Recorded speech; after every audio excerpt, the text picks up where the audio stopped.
This week, inside Jacob Pyle's Antique Electronics Store, we'll be taking a detailed look at software for the Apple II computer. Your host, Jacob Pyle. Hello and welcome to Jacob Pyle's Antique Electronics Store. I'm glad to have you with us. If you can recall from last week, we featured a look inside the Apple IIc computer from 1984. We even featured an introduction to some of its amazing features. Now, there were so many features and so much software for the Apple IIc that we could have gotten into, but couldn't because of time constraints. So, I decided at the spur of the moment to turn our look at the Apple IIc into a three-part series. This week, we're going to take a look in detail at my top 3 picks of some of the cool software that you can actually buy for the Apple IIc. As I mentioned last week, Apple IIc computer software comes in form of a floppy disk. Back in the day, it is amazing how much graphics and how much game it can actually fit on one disk. And if you find that difficult to believe, wait until you actually see the software in action. Now, when we return, we will begin our top 3 software picks for this Apple IIc computer. Don't go away, folks. We'll be right back.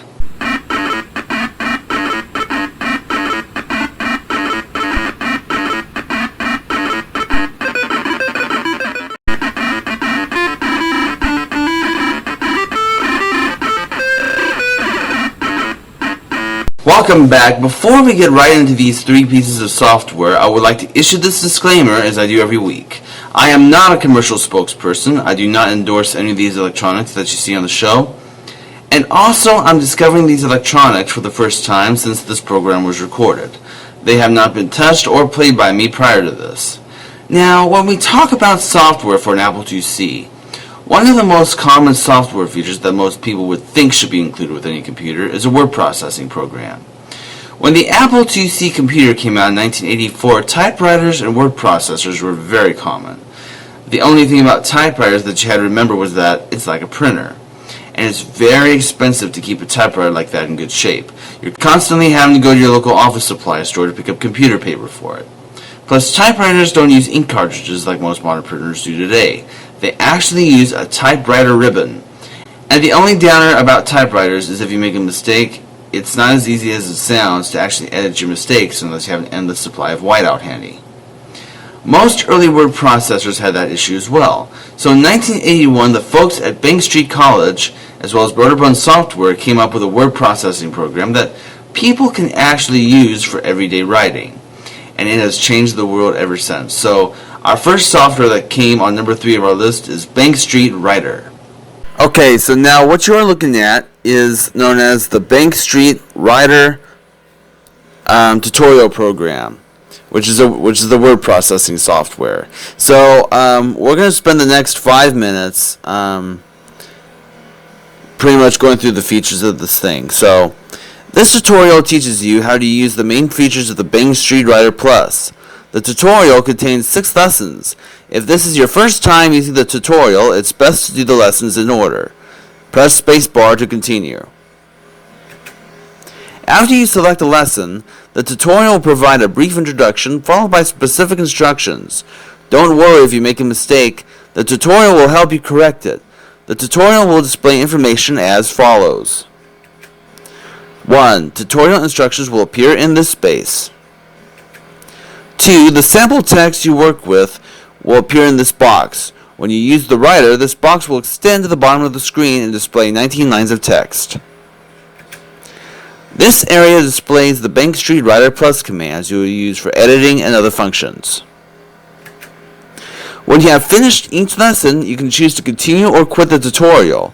Whenever you see the message press spacebar to continue, you can exit from a lesson and return to the tutorial menu by pressing the escape key. Press spacebar to continue. Alright, and then this little menu comes up, and we're going to get into a little bit of the first lesson, getting started. Alright. This lesson explains the 3 things you need to know to write with the Bank Street Writer Plus. These are how to enter text, when to use the return key and other differences between the Bank Street Writer Plus and the typewriter, what happens when you have filled the screen with text. Press spacebar to continue. Using the Bank Street Writer Plus to enter text is easy. Anytime the screen looks as it does now with the words type in text cursor in the upper left hand corner, just start typing. By the way, the cursor is the flashing rectangle you see below. You will learn more about its uses as we go along. Press spacebar to continue. Go ahead and try typing 2 or 3 lines as if you were using a typewriter. Ignore any keys that don't look familiar to you yet. If you make a typing error, press the delete key.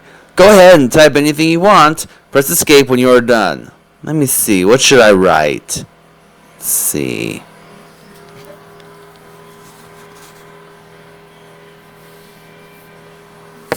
I think I'll write the cat, that jumped over the lazy dog. The cat jumped over the lazy dog. What do you think of that? So, now that you have entered some text, let's try a few other things. First, note that the 2 shift keys work just like the shift keys on a typewriter. Also, when you press the caps lock key, all the letters you type are in uppercase until you press the caps lock key a second time. Press spacebar to continue. Try typing some text using the shift and caps lock keys. Press escape when you are done.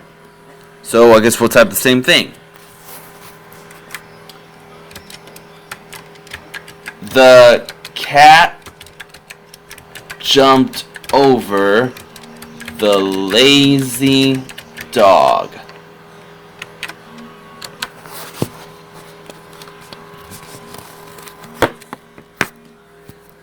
Now let's look at what happens when you are typing and your text comes to the edge of the screen. If you are using a typewriter, this is the point where you would press the return key. However, with the Bank Street Writer Plus, you just keep typing. The writer will automatically move words that are too long to the beginning of the next line. And I think you get the gist of how the word processing machine works. Basically, it's a cool little tool if you want to use it to write a letter to somebody. And it's a pretty easy program to use. So, there you go. Alright, when we return, we're going to be taking a look at another introductory piece of software that came with the Apple IIc, simply called the Inside Story. But before we get into that, I do have this week's question for all of you. Out of the following list, which of the following word processing software is the most popular? Microsoft Word, Google Docs, or WordPerfect? We'll have the answer for you when we return.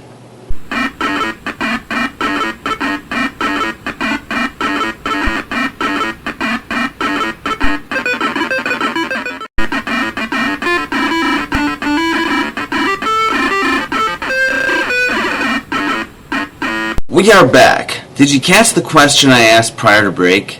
In case you missed it, here it is. Out of the following list, which of the following word processing software is the most popular?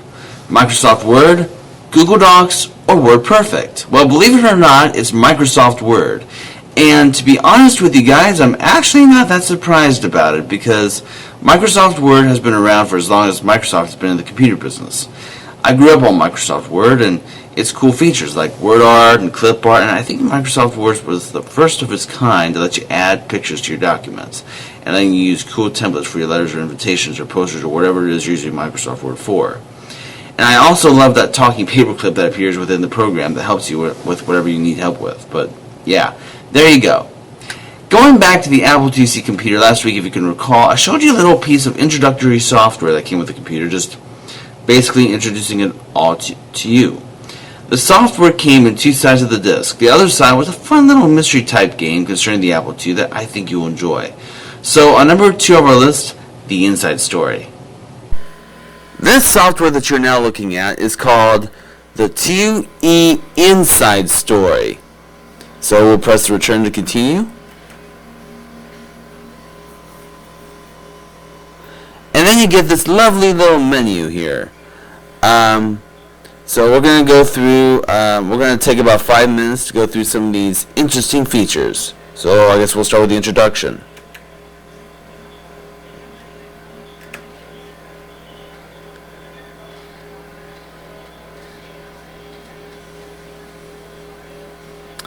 Welcome to the Inside Story, a special part of your introduction to the Apple IIe, which came after the Apple IIc. To show you just how the Apple does its job, we've prepared a little detective story for your enjoyment. Our gripping saga outlines the basic steps of computer operation and explains some computer buzzwords along the way. There are 3 parts, and we recommend you go through all of them in order. At the end, you can play the Inside Story game. It will help you remember the concepts presented in the story. Anytime you want to go back to the menu, just press the escape key. You don't need to try it now. To start the action, just press return, or press escape to go back to the menu. We're going to press return.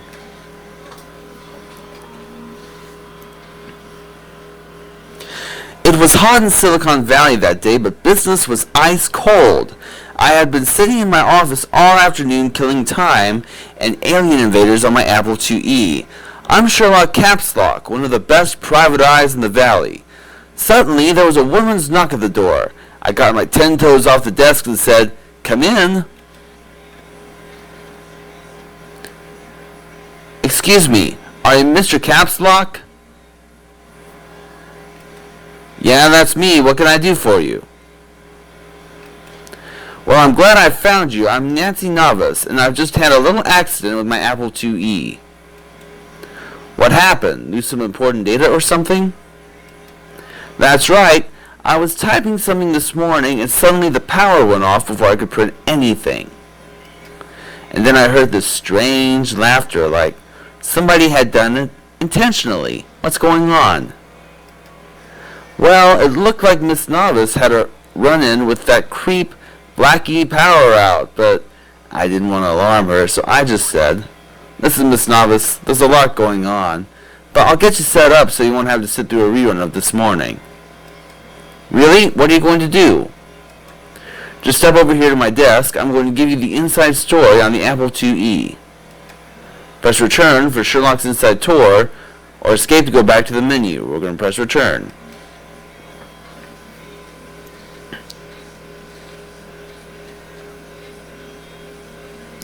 We walked over to my Apple IIe. It really looked good sitting there. I turned it around and said, "Now, Miss Navas, you've got a bird's eye view with a keyboard on the left. And since this is a special IIe with a transparent top,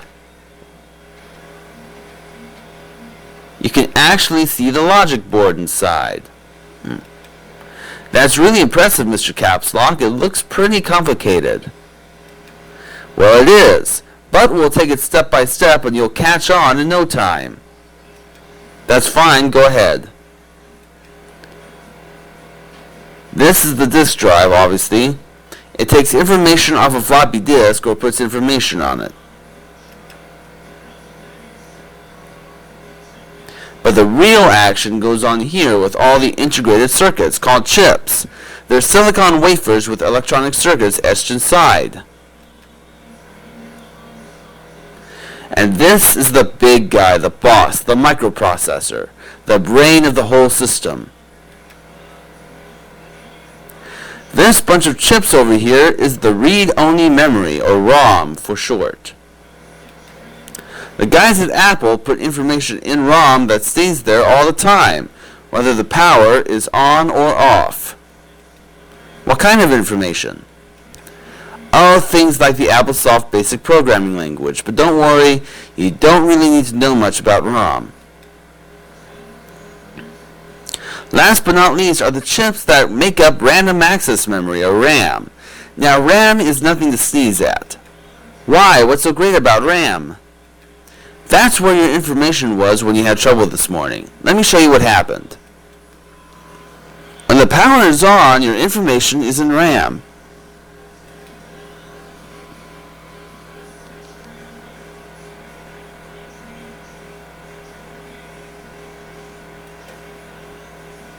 But if the power goes off, all the info goes away. Oh, so I've got to make a permanent copy of my work on a disk. Right, you're catching on. Yes, I think so, but I still don't see what all this has to do with the Apple IIe and me. Miss Navas was with me all the way so far, but now I had to take her a little deeper. Well, we're not going to have time to get to the rest of the story, but I think you get the general idea of what the software is about. When we return, I'll look at one of my personal favorite pieces of software growing up for many reasons. We're going to take a look at the Broderbund Print Shop. Don't go anywhere, folks. We'll be back shortly.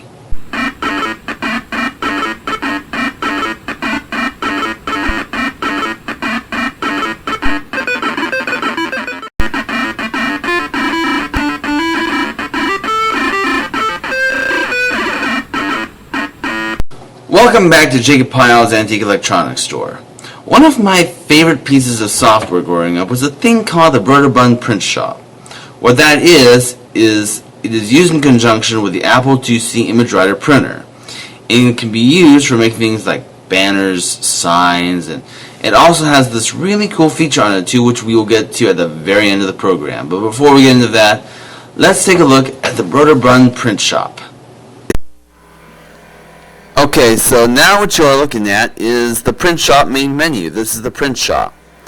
Now, you can use this to make all kinds of things. Like I said, it pretty much works in conjunction with the Apple II image writer printer.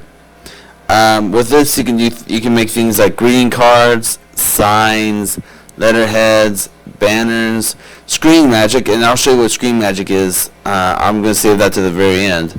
Graphic editor, and then a setup menu, which I think that sounds obvious. So let's say I want to make a greeting card for a very special friend of mine, and I want to use this program. So we're going to go to where it says greeting card and press enter. And then it's going to ask you to make a choice. You can do a design your own or ready-made. I'm going to see. I'm going to look at the ready-made ones first before let's see.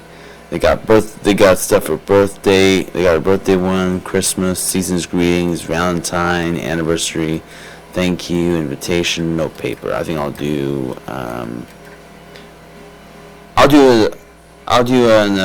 an invitation one here. And for who the card is for, I'm going to say, I got a friend of mine by the name of Bobby. I think I'll use his name for this one.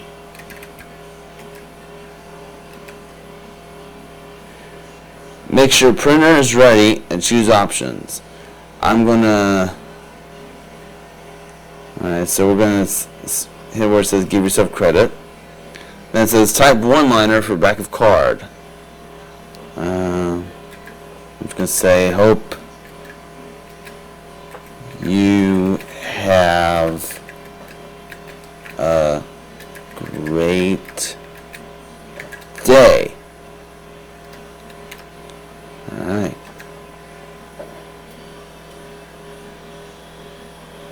And then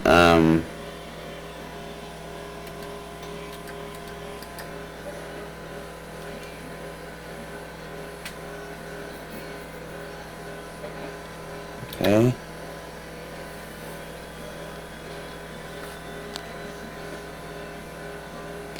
Now when you print it, it'll come up with this pretty cool looking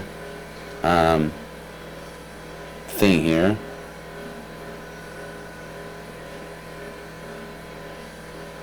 Now, as much as I wish I could actually be able to show you this, it's obviously not going to work because I actually don't have a printer hooked up to the thing, which sucks, but that's what it is.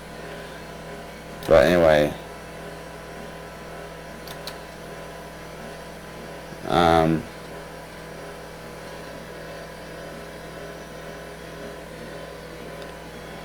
then you can do other things too, like if I can.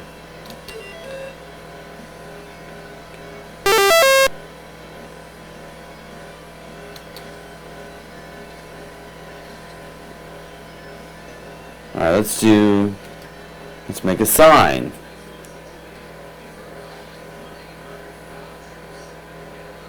You can do all kinds of things with it. Thin line, double line, thick line, beads, lattice, floral, stars, hearts, wicker. I like that one. And then you can choose a picture.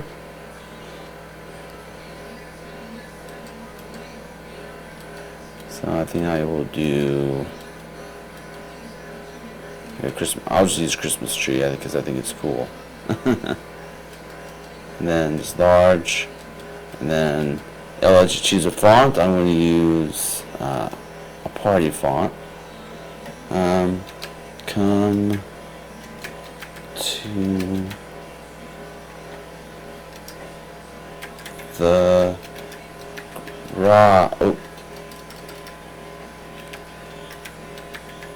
garage sale. And I'm going to put my address down.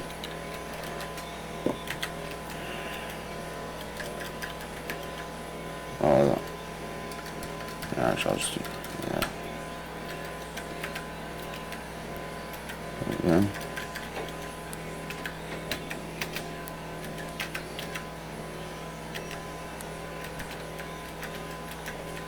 Ooh.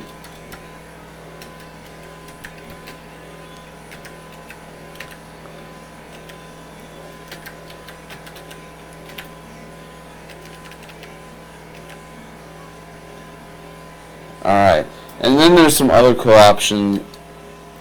So basically, I think you get the gist of it. You can do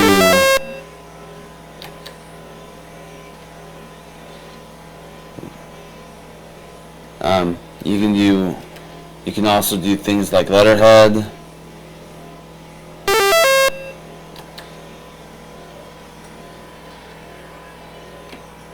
You can make letterheads. You can make a banner.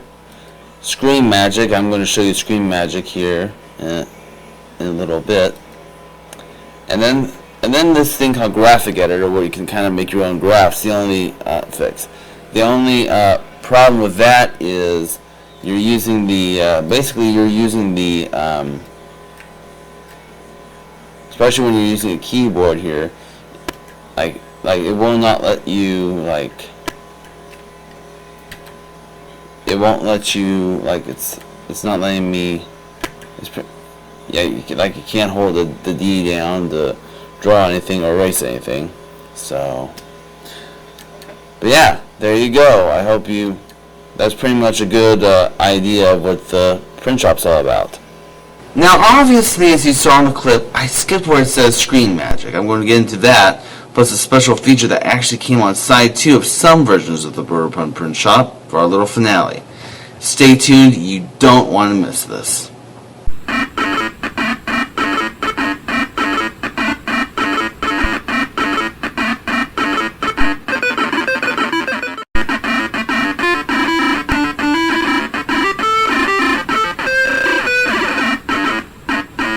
Welcome back to Jacob Pyle's Antique Electronics Store. Now, as promised, I'm going to get into these really cool features for the Broder Pun print shop. The first feature I'm going to get into is a thing called Screen Magic. Now, Screen Magic will draw these really cool looking kaleidoscopes on your screen, and you can do more than that. You can add text as well as some other exciting things for it. But on the other side of this floppy is what really blew me away. What you are about to see right now before your very eyes is a demo called Martymations. What are Martymations, some of you ask? Well, in a moment I'm going to actually show you these Martymations set to music. But I figure the best way for me to really introduce this to all of you would be if I read the opening statement that you're greeted with when the disc is loaded to the Apple II, which I will read for you now. Broder Pun Software would like to share with you a glimpse of the future. Martin Kahn, one of the authors of the print shop, has developed a new animation technique for the Apple II. We hope to be using this exciting technique in upcoming products, but for now, here is a little taste.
Store. Next week, do you remember the days when you used to visit the arcade? Well, next week, on our concluding look at the Apple IIc, you'll be experiencing some home arcade action in front of your computer. Join us as we visit the Apple II Arcade. That's coming up next time right here inside Jacob Pyle's Antique Electronics Store. I hope to see you guys then. In the meantime, I thank you for visiting Jacob Pyle's Antique Electronics Store. I'm Jacob Pyle. Our store is closed.